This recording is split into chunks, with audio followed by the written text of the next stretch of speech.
بہت سے لوگ کہتے ہیں کہ نوروز صرف ایک ایرانی تہوار ہے، لیکن سوال یہ ہے، اگر نوروز صرف ایک قومی رسم ہوتی تو پھر اسے آل محمد علیہ السلام اپنا دن کیوں فرماتے؟ اس دن کے لیے خاص اعمال، دعائیں، نماز، سلام اور صدقہ کیوں بیان کیا جاتا؟ اور اس دن کو اتنے عظیم دینی واقعات کے ساتھ کیوں جوڑا جاتا؟ نوروز شمسی کیلنڈر کے حساب سے منائی جاتی ہے۔ یہ 20 یا 21 مارچ کے قریب آتی ہے اور بعض اوقات اس کے ایام 23 مارچ تک بھی بیان کیے جاتے ہیں۔ لیکن مومنین کے نزدیک اس دن کی اہمیت صرف اس وجہ سے نہیں کہ یہ نئے شمسی سال کی ابتدا ہے، بلکہ اس لیے بھی ہے کہ یہ دن عظیم دینی نسبتوں اور مقدس یادوں سے مربوط ہے۔ یہ وہ دن ہے جسے آل محمد علیہ السلام نے اپنا دن فرمایا۔ یہ وہ دن ہے جب اللہ تعالیٰ نے اپنے بندوں سے عہد لیا کہ وہ اسی کی وحدانیت کے ساتھ عبادت کریں گے۔ یہ وہ پہلا دن ہے جب آفتاب کی پہلی کرن زمین پر پڑی۔ اسی لیے نوروز کو صرف ایک تہوار سمجھ لینا مکمل بات نہیں۔ مومنین کے نزدیک یہ دن توحید، ولایت، نبوت اور نصرت حق کی عظیم یادوں کا دن ہے۔ یہ دن بندگی کے عہد کو تازہ کرنے کا دن ہے۔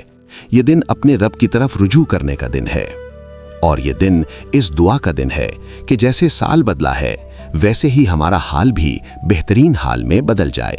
نوروز کے دن کے ساتھ کئی عظیم اور مقدس واقعات منسوب کیے جاتے ہیں، اور یہی واقعات اس دن کو مومنین کے لیے خاص بناتے ہیں۔ یہ وہ دن بتایا جاتا ہے جب حضرت نوح علیہ السلام کی کشتی کنارے لگی۔ یہ وہ دن ہے جس کے ساتھ رجعت ائمہ طاہرین علیہ السلام کا ذکر کیا جاتا ہے۔ یہ وہ دن ہے جس میں حضرت علی علیہ السلام کی خلافت کے ظاہر ہونے کا بیان ملتا ہے۔ یہ وہ دن ہے جس کے بارے میں کہا جاتا ہے کہ حضرت محمد مصطفیٰ صلی اللہ علیہ وآلہ وسلم پر نزول وحی کا آغاز ہوا۔ اسی دن حضرت ابراہیم علیہ السلام نے کافروں کے بتوں کو توڑا۔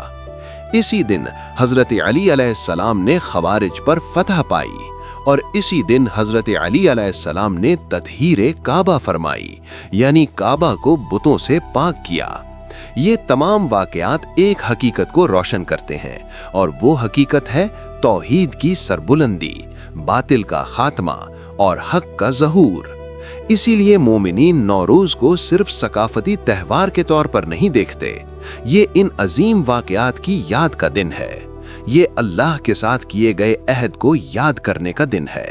یہ نبوت، ولایت اور نصرت حق کی نسبتوں کو تازہ کرنے کا دن ہے۔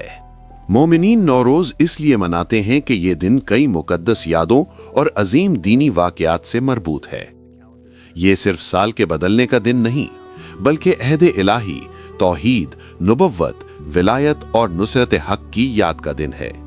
اسی لیے اس دن کو محض خوشی یا رسم تک محدود نہیں رکھا گیا، بلکہ اس کے ساتھ آداب بھی بیان کیے گئے ہیں۔ نوروز کے آداب میں سب سے پہلی چیز پاکیزگی ہے۔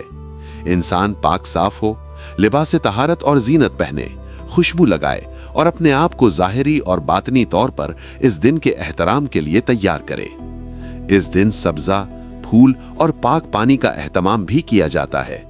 حضرت امیر المومنین علیہ السلام کو سلام پیش کیا جاتا ہے، پانی کے برتن میں پھول ڈالے جاتے ہیں اور تحویل آفتاب کے وقت خاص توجہ کے ساتھ دعا کی جاتی ہے۔ تحویل آفتاب کا وقت بابرکت وقت سمجھا جاتا ہے۔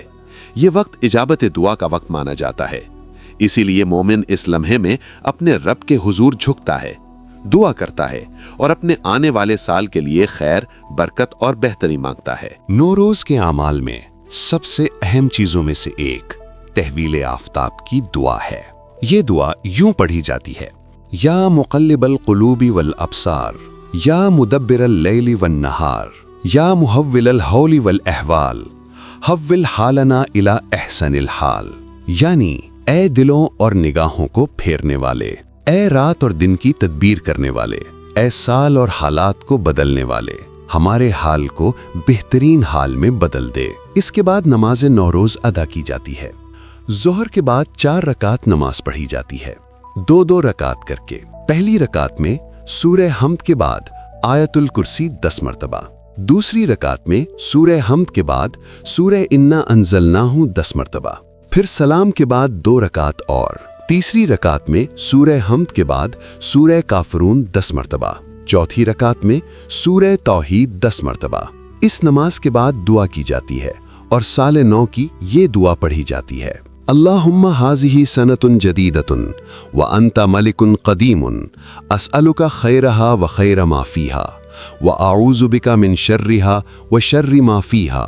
اسی کے ساتھ ایک مفصل درود اور دعا بھی پڑھی جاتی ہے جس کی ابتدا یوں ہے: اللہم صلی علی محمد وآل محمد الاوصیاء المردیین وعلی جمیع انبیائک ورسلک۔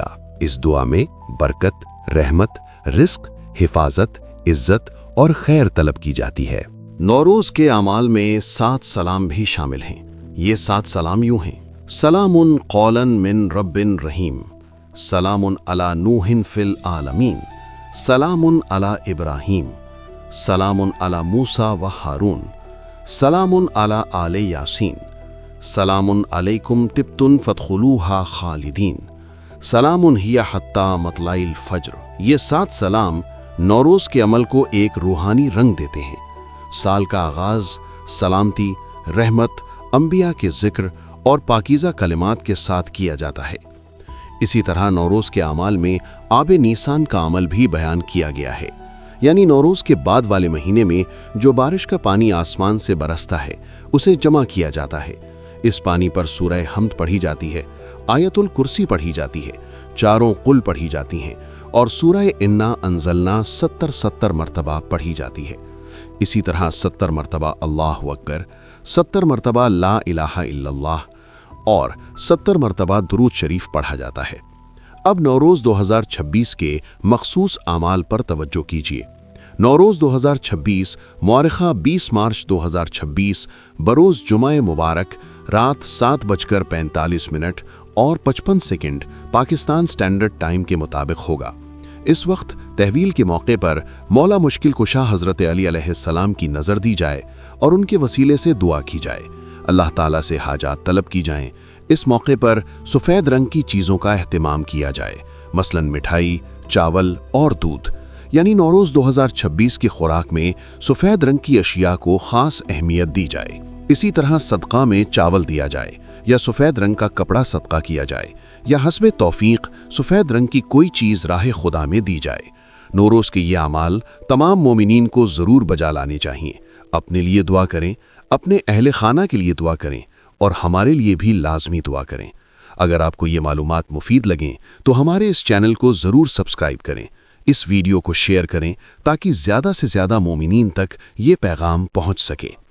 اور آخر میں دل سے یہ دعا کیجیے: یا مقلب القلوب والابصار، یا مدبر اللیل والنہار، یا محول الحول والاحوال، حول حالنا الی احسن الحال۔